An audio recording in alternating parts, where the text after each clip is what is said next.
नमस्कार दोस्तों, defence news Hindi में आपका स्वागत है। आज की मुख्य खबरें। रुद्रम 3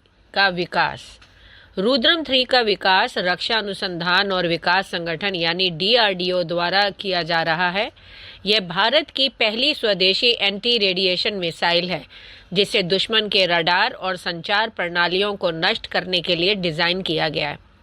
इस मिसाइल को सुखोई 30 MKI जैसे फाइटर जेट से लॉन्च किया जा सकता है और यह हाइपरसोनिक गति से उड़ान भर सकती है। इसका विकास और उद्देश्य के बारे में जानते हैं। DRDO द्वारा विकसित रुद्रम 3 का उद्देश्य दुश्मन की वायु प्रणालियों और महत्वपूर्ण ठिकानों को निशाना बनाना है। इसका विकास मेक इन इंडिया पहल के तहत भारत की रक्षा क्षमताओं को बढ़ाने के लिए किया जा रहा है। यह मैक 5 या उससे अधिक की हाइपरसोनिक गति से उड़ान भर सकती है, जो लगभग 6000 किलोमीटर प्रति घंटा है। यह 600 किलोमीटर से अधिक की रेंज प्रदान कर सकती है। इसे सुखोई 30 MKI और तेजस MK2 जैसे लड़ाकू विमानों से लॉन्च किया जा सकता है। इसमें मॉड्यूलर वॉरहेड डिज़ाइन है, जिससे इसे विभिन्न लक्ष्यों के अनुसार अनुकूलित किया जा सकता है। इसकी गति और पैसिव होमिंग एंड हेड दुश्मन के रडार को चकमा देने में मदद करते हैं, भले ही वह रडार बंद कर दे। DRDO वर्तमान में इस मिसाइल को सुखोई 30 MKI विमान के साथ एकीकृत कर रहा है। भविष्य में इसे तेजस MK2 और जगुआर डारिन 3 जैसे अन्य विमानों में भी एकीकृत करने की योजना है। इस परीक्षण के बाद इसका निर्माण संयुक्त रूप से भारत डायनामिक्स लिमिटेड और भारत इलेक्ट्रॉनिक्स लिमिटेड द्वारा किया जाएगा। बड़े पैमाने पर उत्पादन के लिए अडानी डिफेंस एंड एरोस्पेस को भी शामिल किया गया है। अगला, NASM-MR मिसाइल के विकास और परीक्षण की प्रगति। NASM-MR मिसाइल के विकास और परीक्षण की प्रगति से पिछले कुछ वर्षों में कई महत्वपूर्ण कदम उठाए गए हैं, जिसमें प्रारंभिक डिजाइन समीक्षा पूरी करना, मिसाइलों का सफल परीक्षण करना और विभिन्न प्लेटफॉर्म पर इसका एकीकरण शामिल है। DRDO द्वारा विकसित इस मिसाइल का उद्देश्य भारतीय नौसेना की एंटीशिप क्षमताओं को मजबूत करना है। मिसाइल को जहाज़ों, विमानों और तटीय रक्षा प्रतिष्ठानों से दागा जा सकता है। 6 नवंबर 2023 को DRDO ने मिसाइल के प्रारंभिक डिजाइन की समीक्षा पूरी कर ली और पवन सुरंग मॉडल विकसित करने पर काम शुरू किया। मिसाइल का सफल परीक्षण किया गया है, जिसमें मिशन के सभी उद्देश्य सफलतापूर्वक पूरे किए गए हैं। विभिन्न प्लेटफॉर्मों पर मिसाइल के एकीकरण के लिए परीक्षण किए गए हैं, जिसमें भारतीय नौसेना का Mi-29K और वायु सेना का जगुआर भी शामिल है। यह एक मध्यम दूरी की एंटी-शिप मिसाइल है, जो हल्के और अधिक शक्तिशाली हार्पून मिसाइलों से बेहतर है। इसमें 2.7 किलो न्यूटन की अधिकतम शक्ति वाला एक नई इंजन प्रणाली है, जो मिसाइल को उच्च उपध्वनिक गति प्रदान करती है।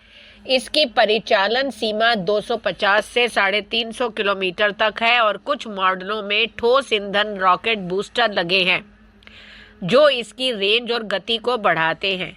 यह रेडियो प्रॉक्सिमिटी फ्यूज के साथ एक शक्तिशाली वॉरहेड से लैस है और इसे इनर्शियल नेविगेशन सिस्टम और सैटेलाइट गाइडेंस के साथ निर्देशित किया जा सकता है। इसे जहाज़ों, तेजस जैसे लड़ाकू विमानों और भविष्य में आने वाले TED-BF फाइटर जेट से लॉन्च किया जा सकता है।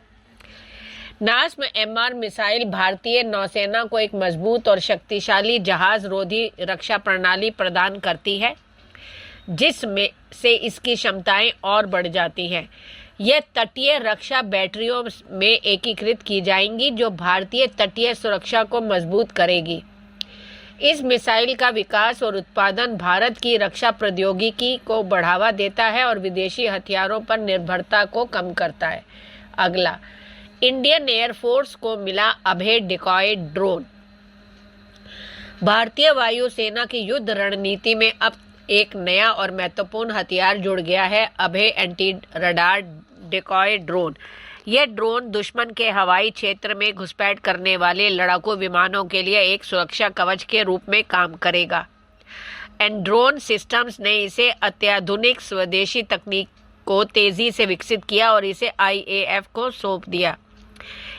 एक डिकॉय ड्रोन का मुख्य काम दुश्मन के रडार को भ्रमित करना होता है, जिससे दुश्मन असली विमान को निशाना बनाने की बजाय अभय को अपना लक्ष्य समझेंगे।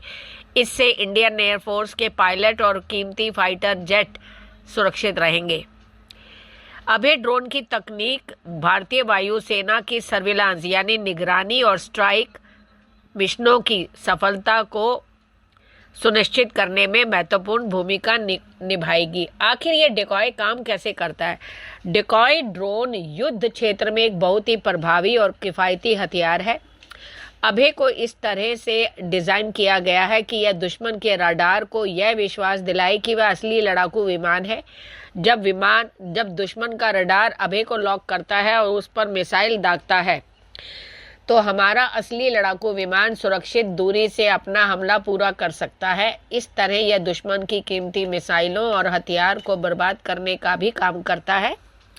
यह डिकॉय ड्रोन SEAD यानी दुश्मन की वायु रक्षा को दबाना जैसे खतरनाक मिशनों में अगली पंक्ति में काम करेगा।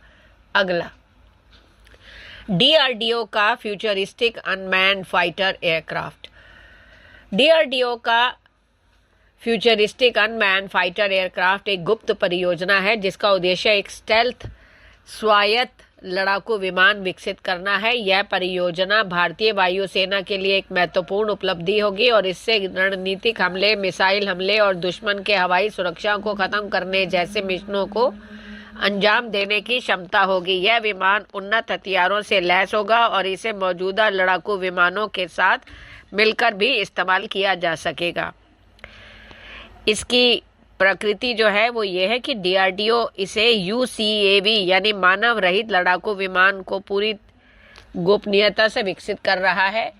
ये 4 प्रकार के मिशन के लिए डिज़ाइन किया जा रहा है: रणनीतिक आक्रमण, नज़दीकी हवाई सहायता, मिसाइल आक्रमण और दुश्मन की हवाई सुरक्षा को भेदना और नष्ट करना। इसका 70% स्टेल्थ क्षमता इसके आकार और डिज़ाइन से आएगी, जबकि बाकी रडार अवशोषक सामग्री और तकनीकों से आएगी। यह लगभग 5,500 किलोग्राम के वजन और 1,500 किलोग्राम के पेलोड के साथ उड़ सकेगा।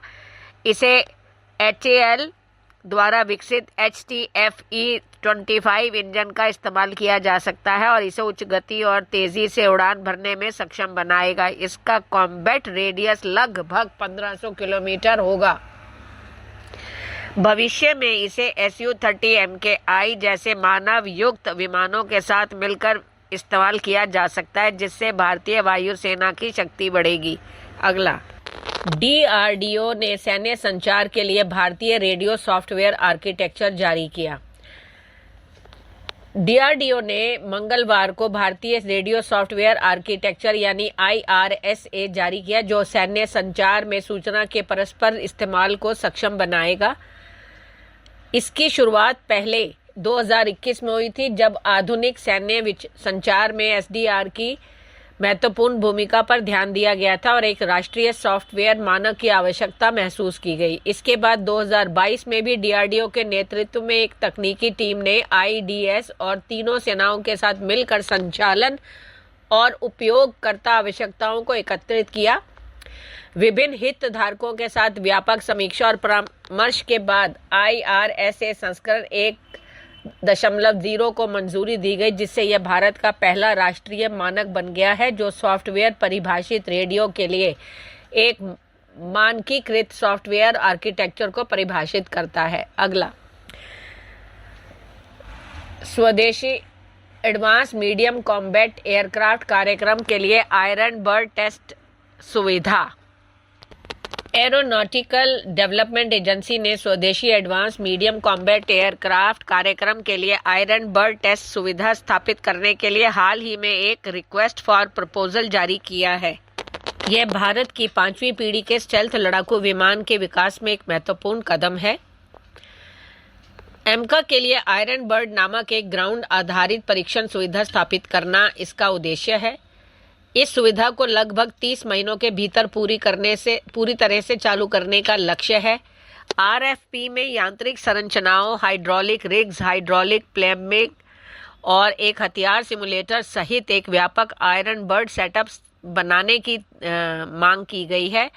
आयरन बर्ड विमान के उप प्रणालियों के एक विस्तृत ग्राउंड आधारित प्रतिकृति है, जिसमें यह शामिल है उड़ान नियंत्रण प्रणाली, एवियोनिक्स, हाइड्रोलिक्स, लैंडिंग गियर, आयुध प्रणाली का एक सिमुलेटर।